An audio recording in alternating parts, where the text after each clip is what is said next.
Today, Duluth public workers rallied alongside AFSCME members in hopes of changes to their contract. What has to work? We do! What do we want? A fair contract! AFSCME is the American Federation of State, County, and Municipal Employees. They're working with Duluth public workers to help adapt what they say would be a fair union contract. People rallied outside City Hall after the city once again declined changes in public works contracts. AFSCME and public workers have been meeting with the city since July. They hope this new contract will bring what they consider fair wages to the public workers of Duluth, such as librarians and park workers. Local AFSCME President Wendy Wohlwend says they are going to continue to fight for these wages and other contract rights for as long as it takes.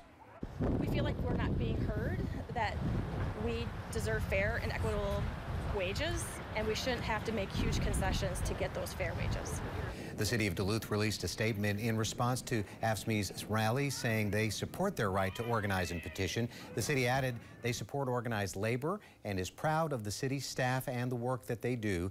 The city works with a total of 7 collective bargaining units.